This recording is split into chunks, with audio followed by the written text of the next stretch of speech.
juntando e essas coisas todas. E tem gente que morre por dentro, como cristão, se tornando obcecado por essas coisas.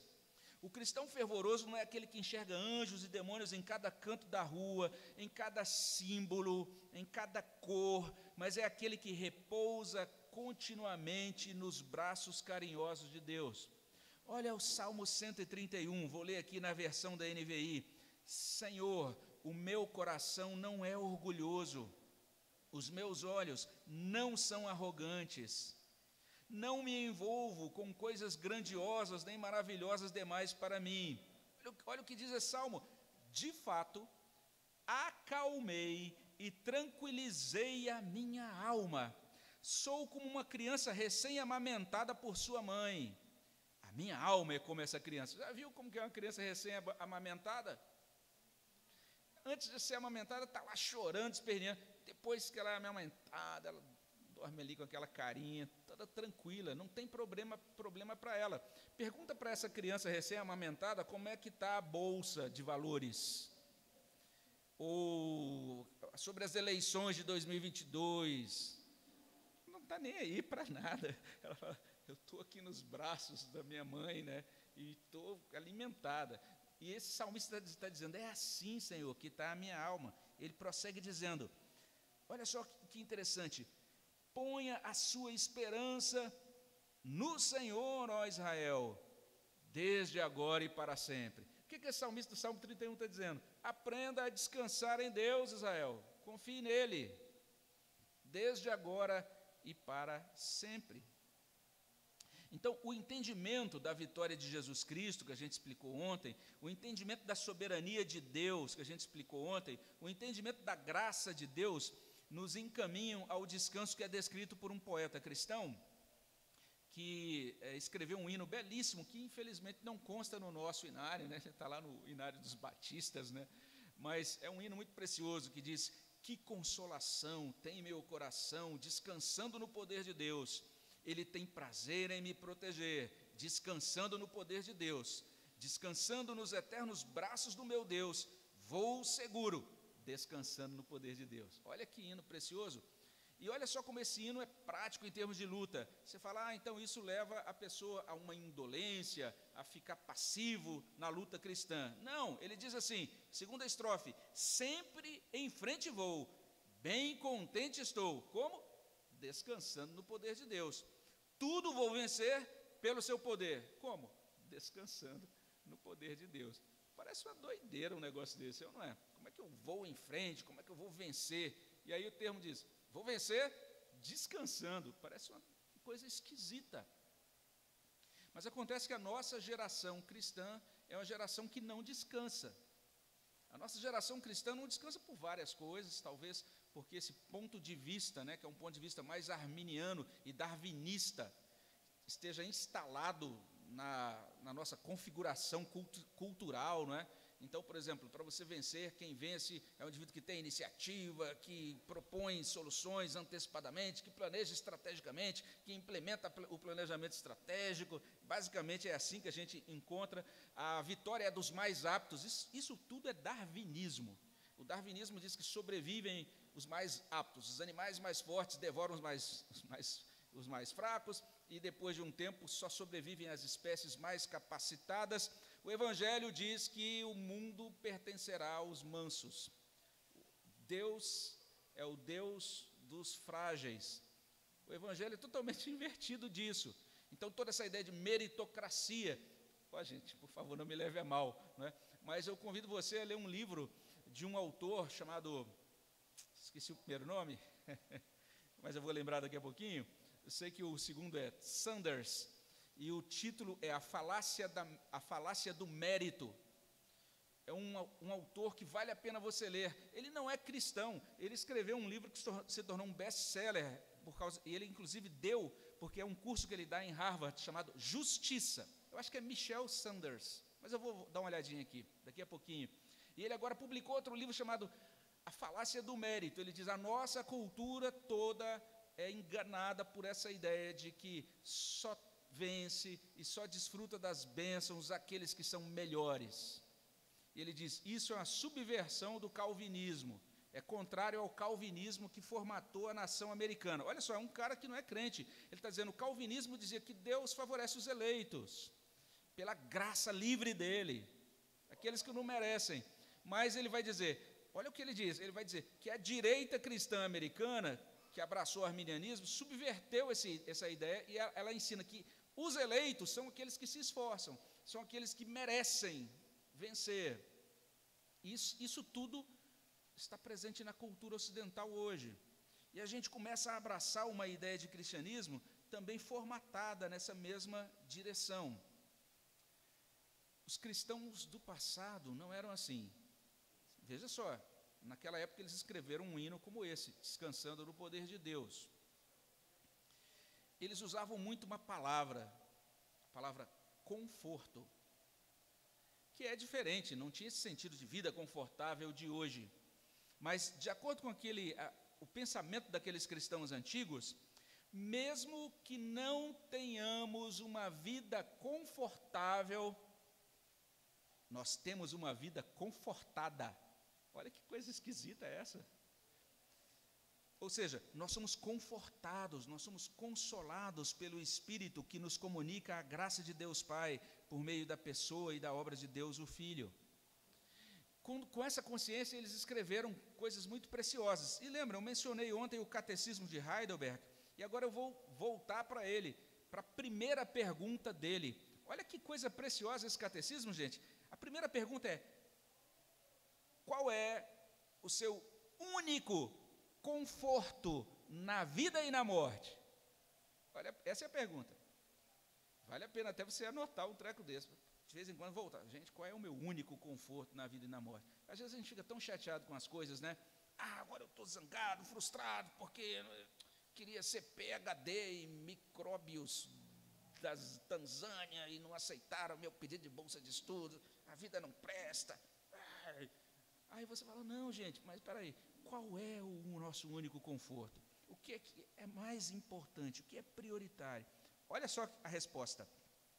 O meu único conforto é que corpo e alma, na vida e na morte, não pertenço a mim mesmo, mas ao meu fiel Salvador Jesus Cristo, que ao preço do seu próprio sangue pagou totalmente por todos os meus pecados e me libertou completamente do domínio do pecado. E ele me protege tão bem que contra a vontade do meu Pai do céu não perderei nenhum fio de cabelo. Na verdade, tudo coopera para o meu bem e o seu propósito é para a minha salvação. Portanto, pelo seu Espírito Santo, ele também me garante a vida eterna e me torna disposto a viver aqui para ele, daqui em diante, de todo o coração. Olha que bonito. Isso é maravilhoso. Outra maneira de dizer isso é afirmando o seguinte: o primeiro item de atenção do cristão na luta cristã é Deus e sua graça. Esse é o primeiro item. Não, pastor, pensei que você ia falar das ferramentas, das armas diferentes que a gente teria, nos mísseis espirituais que a gente... Não. Olha para Deus e para a sua graça. E por que isso? Quando a gente olha para Deus e para a sua graça, a gente vai entender bem o que Paulo diz em Romanos 14, 17. Romanos é a grande carta, né, do ensino da graça, da justificação pela fé. E quando chega no capítulo 14, verso 17, o apóstolo Paulo vai falar o seguinte: que o reino de Deus consiste em justiça e paz e alegria no Espírito Santo. Isso é o reino de Deus. Eu tenho que lutar contra os demônios, porque agora sou um agente, um soldado do reino de Deus. Aí você fica trazendo para a sua vida um monte de ansiedades e obsessões, quando na verdade você precisava entender o seguinte: sabe o que significa o reino de Deus para você? Justiça, paz e alegria no Espírito Santo. É por isso que mesmo em meio a mais intensa batalha, nós podemos cantar como Martinho Lutero. E agora eu trouxe aqui a letra certinho. Ó.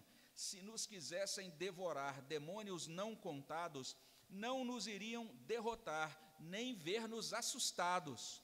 O príncipe do mal, com seu plano infernal, já condenado está, vencido cairá por uma só palavra. Então, até isso que a gente imagina, que às vezes é pintado, né, nessas doutrinas aí que falam do Armagedon, juízo final. Aí o pessoal imagina aquele grande exército, e Satanás na frente deles, e todos os demônios, e aquele grande embate contra os crentes, e sangue para lá, sangue para cá, e aquela coisa.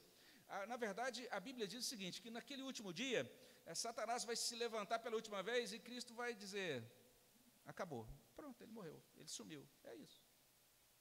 Não, é assim que a gente tem que entender as verdades do Novo Testamento com relação à luta cristã. Tem um outro hino que, naquela minha época, né, como eu falei, na fase 1, esse hino, ele dizia o seguinte, e sem cessar, vigia a todo instante, pois o inimigo ataca sem parar. Só com Jesus, em comunhão constante, podemos sempre triunfar.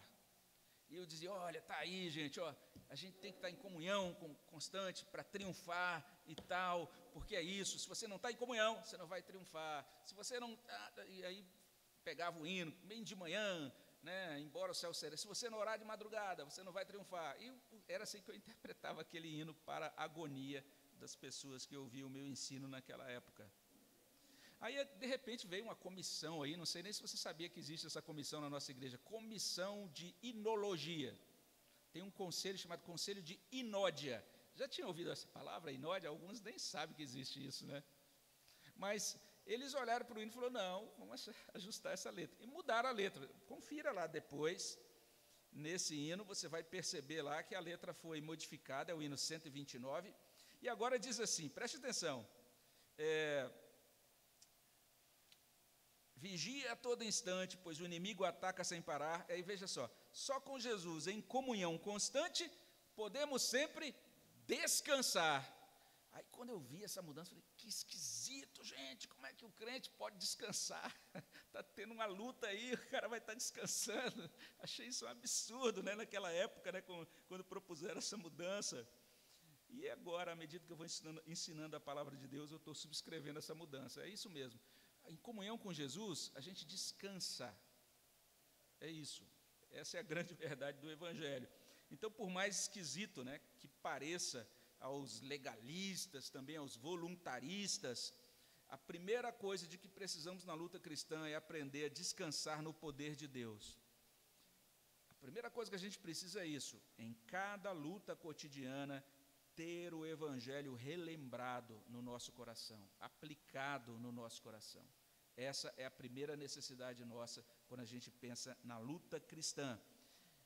Isso é o que significa viver pela fé. Você está o tempo todo com a sua fé em Cristo, lembrando de Cristo, pensando em quem Ele é, pensando no que Ele realizou e no que Ele realiza. Porque hoje, enquanto a gente está aqui, Ele está realizando a sua obra de salvação por nós, intercedendo por nós como sumo sacerdote diante do Pai. Ele continua realizando uma obra para o nosso bem. Então, esse é o primeiro ponto, descansar no poder de Deus. Segundo ponto, já aí fechando a última divisão, é que nós devemos lutar com consciência da graça e usando os meios de graça. Essa consciência da graça já é subentendida, porque quando a gente descansa no poder de Deus, isso já é ter consciência da graça, mas entender assim, que o que Deus nos deu para a luta cristã é um negócio chamado meios de graça. Isso é mencionado na teologia sistemática, os meios de graça. E a gente, às vezes, aprende sobre isso, e às vezes a gente não tem uma dimensão correta do que seja isso, não é? Mas um teólogo chamado Charles Hodge, ele explica o que são os meios de graça, para que servem os meios de graça. Ele diz assim, por meios de graça não se entendem todos os instrumentos que Deus usa para a edificação dos seus filhos, mas essa expressão, meios de graça, é apropriada para indicar aquelas instituições que Deus ordenou como meios ordinários da graça. Então, Deus estabeleceu alguns meios que são chamados ordinários. O que significa a palavra ordinários, irmãos? Comum. Meios do dia a dia, certo? Então, são os meios de graça, os meios ordinários. Deus nos deu algo comum, do dia a dia, para usar no dia a dia, enquanto a gente empreende a luta cristã. E veja só por meio desses meios comuns, Deus alimenta, Deus fortalece e Deus cura os crentes. Por meio desses meios de graça, comuns, cotidianos, ordinários, Deus fortalece, alimenta e cura. Como assim? Berkhof diz o seguinte: conquanto o Espírito possa operar, e em alguns aspectos ele opera imediatamente na alma do pecador, tem-lhe parecido bem submeter-se ao uso de certos meios para a comunicação da graça divina. Olha o que Berkhof está dizendo. Ele está dizendo que o Espírito Santo ele pode chegar em você aqui, toca na sua mente, você recebe já um negócio diferente. Mas que, ordinariamente, o próprio Deus estabeleceu que o Espírito opere por meios, que ele chama aí de certos meios para a comunicação da graça. E ainda ele diz, Deus os designou para serem os meios ordinários, por meio dos quais ele aciona sua graça no coração dos pecadores. Por meio desses meios, dessas instituições de Deus, a graça de Deus é acionada, é como se ela fosse ligada dentro do nosso coração. Negligenciar esses meios voluntariamente pode redundar, então, em prejuízo espiritual. Então, vamos lá, gente. Finalmente chegamos nesse ponto. Quais são as ferramentas, as armas infalíveis para você vencer a luta espiritual? A palavra de Deus, os sacramentos, a oração e a vida da igreja. A palavra de Deus, os sacramentos são chamados de meios de graça objetivos, porque são coisas que vêm de fora de nós. Né? Isso é a ideia de objetivo, algo que está fora da gente. Tá? E a oração e a igreja são chamados meios de graça subjetivos, porque a oração é algo que você apresenta, então é algo que vem do seu interior, do seu coração.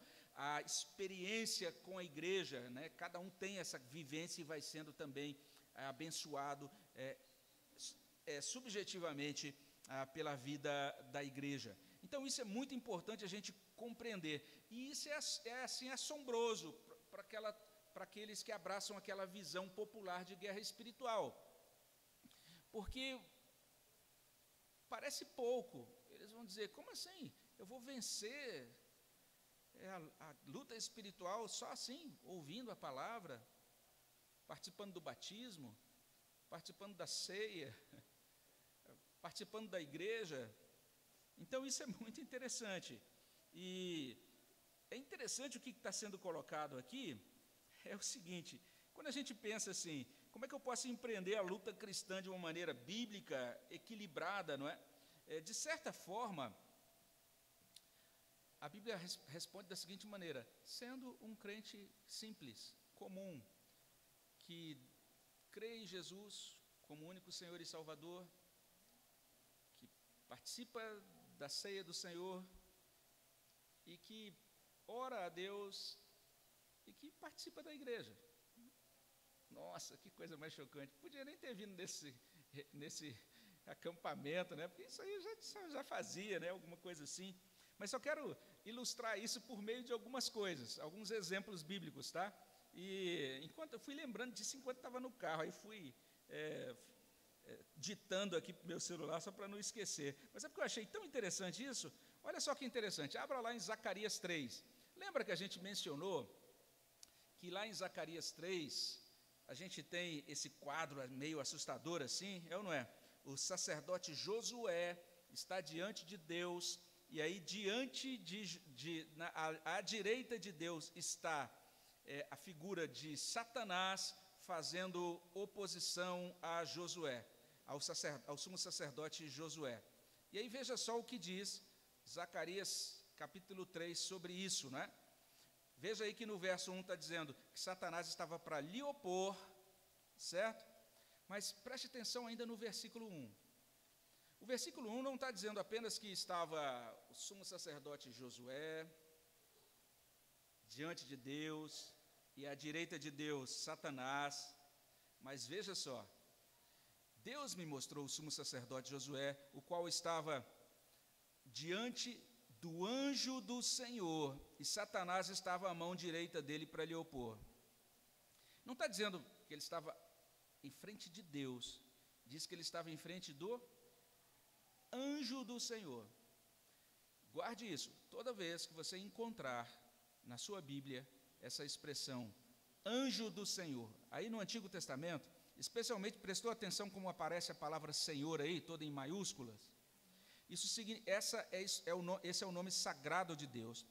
Toda vez que esse anjo do Senhor não é um anjo qualquer. Todas as vezes que você encontrar essa expressão, anjo do Senhor, no Antigo Testamento, é um apontamento direto para Cristo. Tá certo? É uma maneira como Cristo já está sendo apresentado para a gente no Antigo Testamento. Agora, olha só que interessante. Está lá o sacerdote Josué, diante do anjo do Senhor, e Satanás está lá querendo fazer oposição, tá? Você vai perceber que parece que o problema ali era pecado na vida do sacerdote Josué, porque se você olha o verso 3, diz assim: ora, Josué, trajado de vestes sujas, estava diante do anjo. Então, era um problema de um pecado lá, a Bíblia não vai dizer qual era esse pecado do sacerdote Josué, mas esse é o quadro. O que a gente imagina? Agora Josué tem que fazer a luta espiritual, é ou não é? O que Josué tinha que fazer?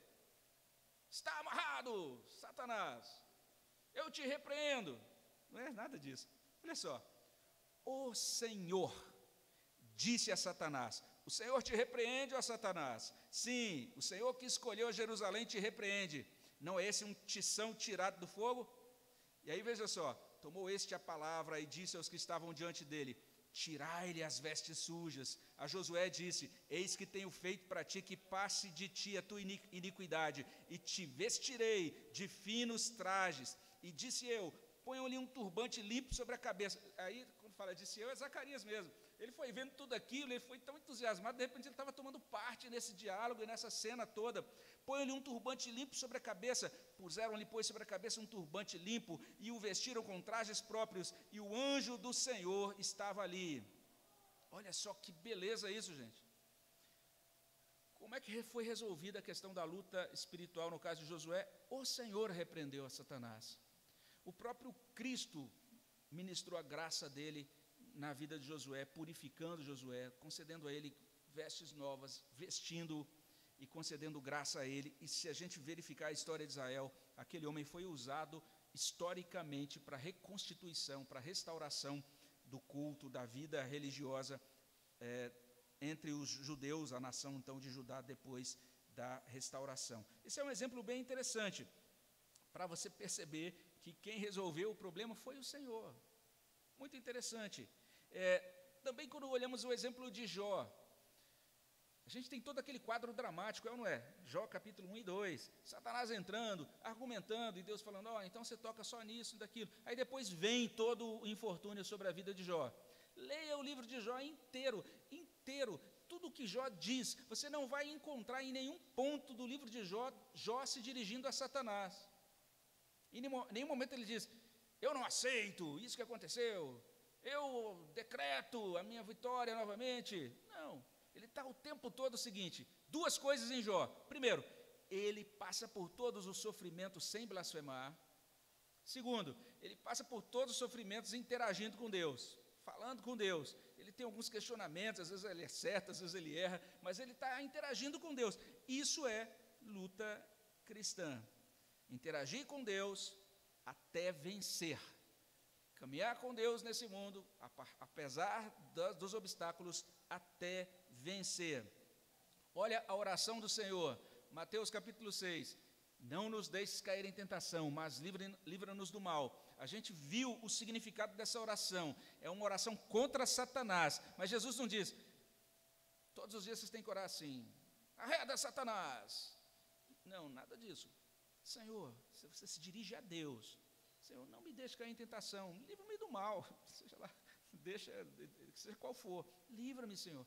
Então, seu foco é em Deus, e você está com seu coração suplicando a Deus que preserve você do mal. Todas essas coisas, esses exemplos que eu citei aqui, a gente podia citar outros, eles estão simplesmente dizendo o seguinte, a nossa mente não deve estar ocupada com Satanás, nem mesmo com as coisas da luta cristã, por mais esquisito que pareça isso. que você está fazendo agora? Eu estou pensando nas estratégias do inimigo contra mim, porque eu preciso me defender, que agora à tarde eu tenho que ir no banco pagar um boleto, não sei o que pode acontecer na esquina. Deixa disso, né? A Bíblia vai dizer o seguinte: nós devemos ocupar a nossa mente com Cristo, com as coisas do alto, com as coisas que vão trazer benefício e paz e alegria para o nosso coração. Paulo fala aos Filipenses sobre isso, que a nossa mente deve ser ocupada dessas coisas boas, e Filipenses é a carta da alegria. De certa maneira, o que a gente tem é essa recomendação de Deus, de não ocupar a nossa mente com as coisas de Satanás, nem com as coisas da luta cristã, porque isso conduz à ansiedade. E a grande orientação de Deus para a nossa vida cotidiana é: não andeis ansiosos, eu cuido de vocês. Essa é a grande orientação de Deus. Então, a Bíblia vai dizer que a gente tem que vigiar, a Bíblia vai dizer que a gente tem que orar, mas ao mesmo tempo a Bíblia vai dizer que a gente tem que descansar, tem que se alegrar, tem que adorar.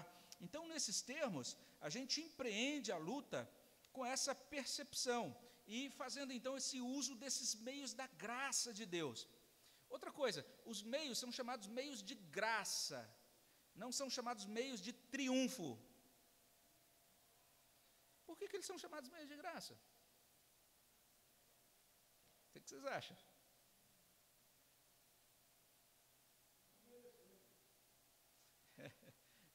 É interessante a gente entender isso, gente. Porque o tempo todo, gente, a gente caminha na vida com Deus compreendendo isso, que nós somos